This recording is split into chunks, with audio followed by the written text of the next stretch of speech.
সাল্লাম বলেন নাই আমার জন্য সংরক্ষিত আসন থাকবে, আমি সেই আসনে বসে থাকবো। আমার জন্য আল্লাহ তাআলা সংরক্ষিত আসন রেখেছেন, আমি নবী মুহাম্মদুর রাসূলুল্লাহ সংরক্ষিত আসনে বসে থাকবো, সেখানে আমাকে গিয়ে খুঁজবা, এটা নবীজি বলেন নাই। নবীজি সাহাবীদেরকে বলতেছো, আমার সাহাবীরা শোনো, আমাকে খুঁজে পাওয়ার জন্য তোমরা তিনটা জায়গায় আমাকে তিনটা জায়গায় সন্ধান করবা, এই তিন জায়গার কোন এক জায়গা আমাকে অবশ্যই পেয়ে যাবা। তাহলে নবীজিকে পাওয়ার জায়গা কয়টা? হাসরের ময়দানে নবীজিকে কয় জায়গায় খুঁজতে হবে? এক নম্বর জায়গা হলো নবীজি বলেন, ওয়ানাদাউল মাওয়াজিনাল কিসত লিয়াউমিল কিয়ামাতি ফালা তুযলামু নাফসুন শাইআ। আল্লাহ তাআলা আউয়ালিন ওয়া আখিরিন, এই পৃথিবীতে যত মানুষ, যত ইনসান পৃথিবীতে জন্মগ্রহণ করেছেন, আল্লাহ তাআলা তাদের হাসরের ময়দানে বিচার করবেন। আর ওই বিচারের জন্য আল্লাহ তাআলা তাদের আমলনামা পরিমাপের জন্য একটা দাঁড়িপাল্লা আল্লাহ তাআলা প্রতিষ্ঠিত করবেন। ওই দাঁড়িপাল্লায় প্রতিটা বান্দার আমলনামা ওজন করা হবে। যার আমলের পাল্লা ভারী হবে সে জান্নাতে যাবে, আর যার গুনার পাল্লা ভারী হবে সে জাহান্নামে চলে যাবে। সুতরাং আমি নবী মুহাম্মদুর রাসূলুল্লাহ আল্লাহর ওই মিজানের কাছে আমি বসে থাকবো, দাঁড়িয়ে থাকবো। যদি আমার কোন উম্মত তার গুনার পাল্লাটা ভারী হয়ে যায়, আমার কোন উম্মতের জন্য যদি জাহান্নামের ফয়সালা হয়ে যায়, তখন আমি নবী মুহাম্মদুর রাসূলুল্লাহ চেষ্টা করব কোন আমলের কথা বলে স্মরণ করে দিয়ে বা তাকে সুপারিশ করে খোদার জান্নাতে নিয়ে যাওয়ার জন্য। যে জায়গায় নবীজি সংরক্ষিত সম্মানিত আসনে বসে থাকার কথা, নবীজি বলতেছেন আমি আমার এই সম্মানিত চেয়ারে আমি বসে থাকবো না, বরং সর্বপ্রথম তোমরা আমাকে যে জায়গায় খুঁজবা, যেখানে গেলে আমাকে পাওয়া যাবে, তার মধ্যে একটি জায়গা হলো আল্লাহ তাআলা বান্দার আমলনামা পরিমাপের জন্য, ওজনের জন্য যে জায়গাটা আল্লাহ তাআলা নির্ধারণ করবেন, সেই দাঁড়িপাল্লার কাছে আমি নবী মুহাম্মদুর রাসূলুল্লাহ থাকবো। সাহাবীরা জিজ্ঞাসা করলেন, ইয়া রাসূলুল্লাহ, ওই দাঁড়িপাল্লার কাছে গিয়েও যদি আপনাকে না পাই, তাহলে এরপরে কোন জায়গায় আমরা আপনাকে খুঁজবো? আল্লাহ রাসূল বলতেছেন, ও আমার সাহাবীরা, এরপরে যে জায়গাটা তোমরা আমাকে খুঁজবা, সেই জায়গাটা হলো হাউজে কাউসারের পরে। আমার উম্মত যখন সিংহায় ফুৎকার দেওয়া হবে, কবরের থেকে উঠে তারা হাসরের ময়দানের দিকে দৌড়াতে থাকবে। তারা এমন ভাবে দৌড়াবে, দৌড়াইতে দৌড়াইতে তারা এমন পরিমাণ পানির পিপাসা লাগবে, এমন ভাবে তারা পিপাসিত হবে, তাদের ছাতিটা পর্যন্ত ফেটে যাওয়ার উপক্রম হবে। আমি নবী মুহাম্মদুর রাসূলুল্লাহ আমার ওই উম্মতকে পানি পান করানোর জন্য হাউজে কাউসারের পারে আমি আমার হাতে পেয়ালা দাঁড়িয়ে থাকবো। আমার কোন উম্মত পিপাসিত অবস্থায় আমার কাছে আসবে, আর আমার কাছ থেকে যখন ওই হাউজে কাউসারের এক পেয়ালা পানি পান করবে, তখন আমার কাছ থেকে হাউজে কাউসারের এক পেয়ালা পানি পান করার পরে জান্নাতে যাওয়ার আগ পর্যন্ত দ্বিতীয়বার আর কোন তার পানির পিপাসা লাগবে না। এক নম্বর নবীকে কোথায় পাওয়া যাবে? কথা বলেন না, কোথায় পাওয়া যাবে? মিজানের কাছে। দুই নম্বর কোথায় পাওয়া যাবে? হাউজে কাউসারের পারে। নবীজি তার অনেক উম্মতকে হাউজে কাউসারের পানি পান করাইতে চাইবেন। অটোমেটিক ভাবে নবীজি আর তার উম্মতের মধ্যে আড়াল পড়ে যাবে, পর্দা পড়ে যাবে। ফেরেশতারা নবী আর উম্মতের মধ্যে আড়াল করে দিবেন। আল্লাহ রাসূল জিজ্ঞাসা করবেন, এ তো আমার উম্মত, আমি তাকে পানি পান করাবো, ফেরেশতারা তোমরা কেন প্রতিবন্ধকতা তৈরি করলা, কেন তোমরা বাধা দিচ্ছ? তখন ফেরেশতারা বলবে, ইয়া রাসূলুল্লাহ, আপনি যে দ্বীনের জন্য দান মোবারক শহীদ করেছিলেন, তায়েফের জমিনে যে দ্বীনের জন্য আপনার উম্মতকে নাজাতে দেওয়ার জন্য যে আপনার শরীর থেকে রক্ত ছড়িয়েছেন, আপনার অসংখ্য সাহাবীরা তাদের নিজের তাজা জীবনটা পর্যন্ত আল্লাহর রাস্তায় তারা কোরবানি করে দিয়েছে। আপনার অনেক সাহাবীরা, অনেক সঙ্গীরা তারা নিজেদের সন্তানকে এতিম করেছে, তারা তাদের বাবা মাকে সন্তান হারা করেছে, তারা তাদের স্ত্রীদেরকে বিধবা করেছে, শুধুমাত্র আপনার পরবর্তী উম্মতদেরকে নাজাতের জন্য। আপনার এই উম্মতেরা আপনার দ্বীনকে মানে নাই, আপনার দ্বীনকে সংরক্ষণ করে নাই, বরং আপনি যে আদর্শ রেখে গিয়েছেন তারা এর উল্টা চলেছে, এর বিপরীত চলেছে। সুতরাং আজকে তারা কোনোভাবেই আপনার উম্মতের পরিচয় পরিচিত হয়ে হাসরের ময়দানে পানি পান করতে পারবে না।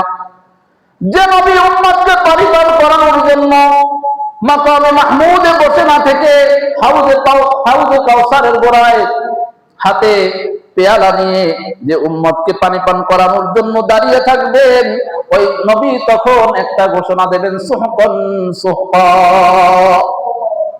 চলে যাও আমার থেকে, তোমাদেরকে আমি পানি পান করাবো না।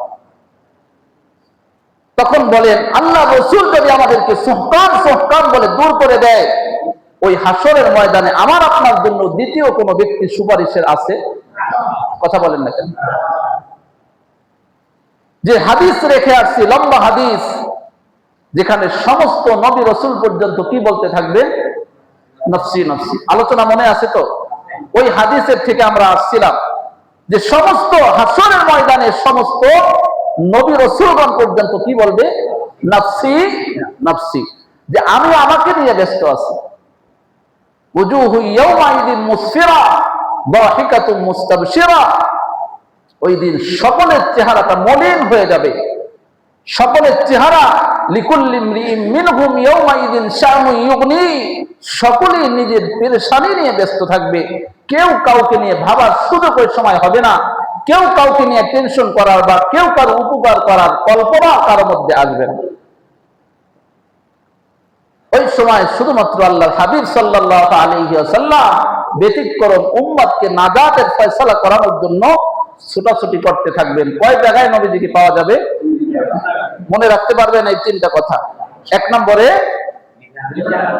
2 নম্বরে হাউজে কাউসার।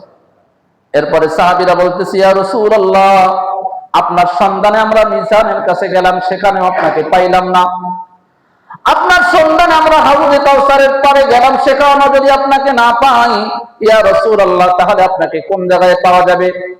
আল্লাহ রাসূল বললেন, আমার সাহাবীরা, তৃতীয় যে জায়গাটায় তোমরা আমাকে খুঁজবা, যে জায়গায় আমাকে, তৃতীয় জায়গায় আমাকে পাওয়া যাবে, সেই জায়গাটা হলো পুলসিরাতের গোড়ায়। ওয়া ইন মিনকুম ইল্লা ওয়ারিদুহা কানা আলা রাব্বিকা হাকমান মাকদিয়া। পুলসিরাত হলো এমন একটা সেতু, এমন একটা পুল আল্লাহ তাআলা বানাবেন, একদিকে হলো হাসরের মাঠ, অপর পারে হলো খোদার জান্নাত, আর মাঝখানের জায়গাটা হলো জাহান্নাম। কোন ব্যক্তি যদি হাসরের ময়দান থেকে জান্নাতে যেতে যায়, কোন ব্যক্তি যদি তার জান্নাতে যাওয়ার প্রয়োজন হয়, কোন ব্যক্তি যদি জান্নাতে যাইতে চায়, তাহলে কিসের মাধ্যমে যাইতে হবে?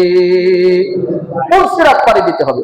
পুলসিরাত পাড়ি দেওয়া ছাড়া কোন ব্যক্তি জান্নাতে যাওয়ার কোন সুযোগ, কারণ এক পারে হলো, এক পাশে হলো কি? কথা বলেন না, হাসরের মাঠ, মধ্যখানে জাহান্নাম, ওপারে হলো জান্নাত। কত কঠিন জায়গা! পুলসিরাত কেমন হবে? নবীজি হাদিসের মধ্যে বর্ণনা দেন। সেতুটা কেমন হবে? পুলসিরাতটা কেমন হবে? দুনিয়ায় আমাদের যেমনি ভাবে নদী পারানোর জন্য ব্রিজ থাকে, ব্রিজের 2 পাশে রেলিং থাকে কি থাকে না?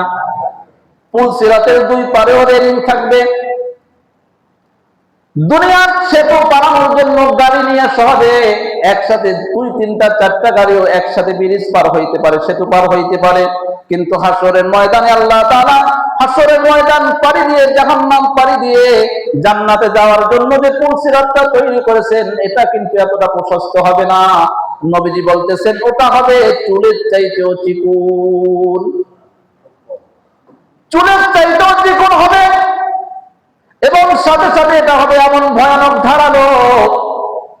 আর ওই জায়গাটা কোনো আলোর ব্যবস্থা নাই। দুনিয়ার ব্রিজে তো চতুর্পাশে রেলিং এর পাশ দিয়ে আলোর ব্যবস্থা আছে, পুলসিরাতে কোনো আলোর ব্যবস্থা নাই।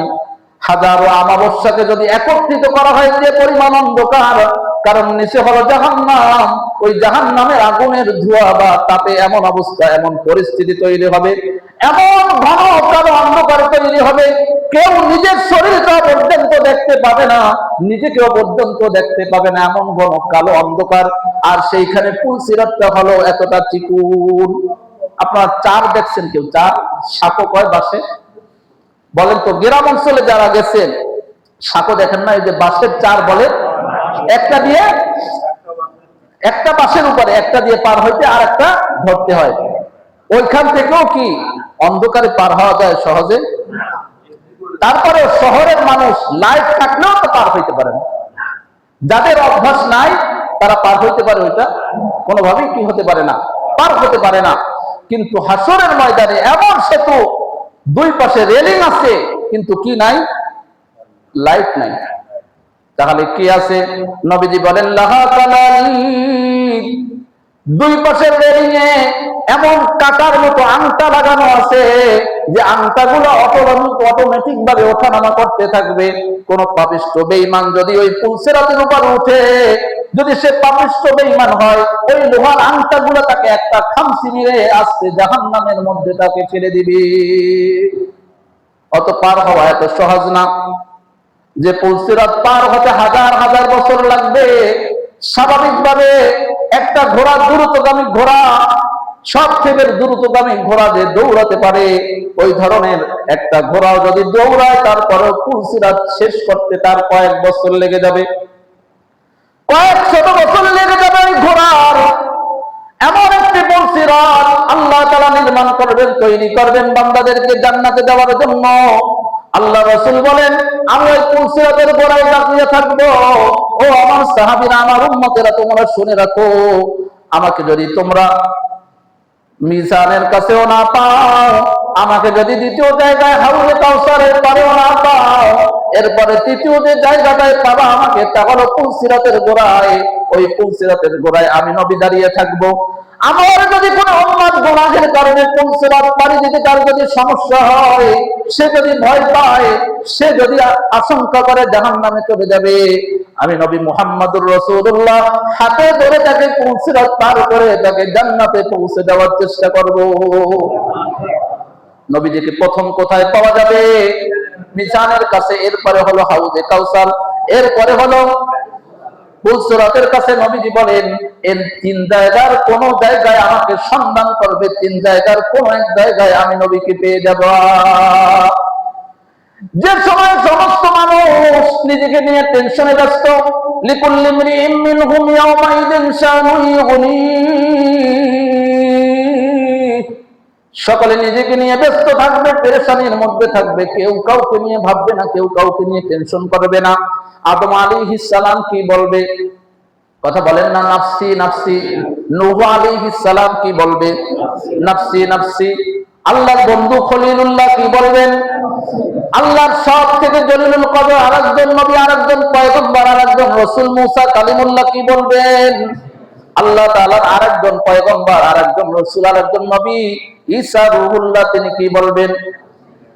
ঈসা আলাইহিস সালামের কাছে আসার পরে যখন সমস্ত মানুষ একত্রিত হয়ে হযরত ঈসা আলাইহিস সালামের কাছে আসবেন, আল্লাহ তাআলা আপনাকে রূহুল্লাহ বলেছেন, আল্লাহ তাআলা ফুৎকারের মাধ্যমে আপনাকে সৃষ্টি করেছেন।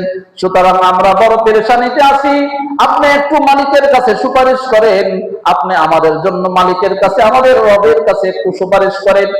ঈসা আলাইহিস সালাম ওই কথা বলবেন, নাফসি নাফসি, আমি তোমাদের জন্য কোনো সুপারিশ করতে পারবো না, কারণ আমার মালিক এত পরিমাণ রাগান্বিত হয়েছেন যে রাগ মালিকের আগে কখনো হয় নাই, পরেও হবে না। সুতরাং আমি তোমাদের জন্য একটা ঠিকানা বলে দেই, সেই ঠিকানায় তোমরা গিয়ে দেখতে পারো, সেখানে তোমাদের কোনো সুপারিশের ব্যবস্থা হতে পারে। ঈসা আলাইহিস সালাম তখন বলে দিবেন, যাও শেষ নবী হযরতে মুহাম্মদুর রাসূলুল্লাহ সাল্লাল্লাহু আলাইহি ওয়াসাল্লামের কাছে যাও। আল্লাহ রাসূল হাদিসের মধ্যে বলেন, সমস্ত মানুষ মিলে যখন আমি নবী মুহাম্মদুর রাসূলুল্লাহর কাছে আসবে, আমি তখন নাফসি নাফসি বলবো না, আমি তখন সরাসরি গিয়ে মালিক রব্বুল আলামিনের আরশে আযীমের নিচে আমি সিজদায় পড়ে যাব। আমি এমন ভাবে আল্লাহর প্রশংসা করতে থাকবো আর এমন ভাবে কান্নাকাটি করতে থাকবো। আল্লাহ তাআলা, আল্লাহর রাসূলের চোখের পানির কারণে আল্লাহ তাআলার রাগ হালকা হয়ে যাবে, আল্লাহ তাআলার ক্রোধটা চলে যাবে। আল্লাহর রাসূল এমন ভাবে আল্লাহর প্রশংসা করতে থাকবেন আর এমন ভাবে চোখের পানি ফেলে কান্নাকাটি করতে থাকবেন, আল্লাহ তাআলা তখন তার সমস্ত গুসাকে দূর করে দিয়ে তার হাবিবকে রাজি আর সন্তুষ্ট করার জন্য ব্যস্ত হয়ে যাবেন। তখন আল্লাহ তাআলার আর কোনো রাগ নাই, আল্লাহ তাআলার আর কোনো গুসা নাই। এখন আল্লাহ তাআলা তার হাবিবকে বলবেন, আমার হাবিব ইরফা রাসাক, আপনি মাথা উঠান, আপনার চোখের পানি আমি বন্ধ হয়ে সহ্য করতে পারি না, আপনি দুনিয়ার জীবদ্দশায় এমন কষ্ট করেছেন, ও আমার হাবিব, আমি এক একজনকে এক একটা নাম দিয়েছি। আদম সফিউল্লাহ, ঈসা রূহুল্লাহ, ইব্রাহিম খলিলুল্লাহ, মূসা কালিমুল্লাহ, আর আপনার নাম দিয়েছিলাম মুহাম্মদ হাবিবুল্লাহ, যে আপনি আমার প্রিয়, সুতরাং আপনার কষ্ট তো আমি সহ্য করব না। আমার হাবিব, ও আমার নবী, ইরফা রাসাক, আপনার মাথাটা উঠান। সর্বপ্রথম আপনার মনে কি বাসনা আছে, কি কামনা আছে, সেটা আপনি বলেন। এই হাসরের ময়দানে আমি মালিক রব্বুল আলামিন, যে সময় সমস্ত মানুষ পেরেশানিতে রয়েছে, আমি মালিক রব্বুল আলামিন আপনার সাথে ওয়াদা করতেছি, সালতুকা, আপনি যা চাবেন আপনার সমস্ত চাওয়া আমি মালিক রব্বুল আলামিন পূরণ করব। এরপরে বলবেন আল্লাহ তাআলা ইসফাতু সাফা, সুপারিশ করবেন। আপনি কার জন্য সুপারিশ করবেন, তার জন্য সুপারিশ আমি কবুল করব। এই হাসরের ময়দানে আপনি কার জন্য সুপারিশ করবেন, যার জন্য সুপারিশ করবেন আমি তার জন্য আপনার পক্ষের সুপারিশ গ্রহণ করব আমার হাবিব।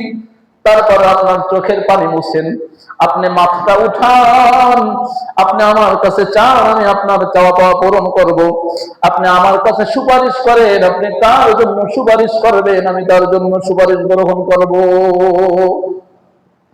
আল্লাহ তাআলা আমার নবীকে অপশন দিবেন, ও আমার হাবিব, আপনি উম্মতের জন্য এত টেনশন করেন, উম্মতকে এত ভালোবাসেন, ও আমার হাবিব, আপনি যদি চান তাহলে আপনার অর্ধেক উম্মতকে আমি বিনা হিসাবে আমি জান্নাত দিয়ে দিব। আপনি কি আমার এই অপশন গ্রহণ করবেন কিনা? আমার আপনার হাবিব মুহাম্মদুর রাসূলুল্লাহ তিনি বলবেন, না, আমি এই অপশন গ্রহণ করতে চাই না, বরং আমি সুপারিশ করে আমি চাই আমার প্রতিটা উম্মতকে আমি জান্নাতে নিয়ে যাব।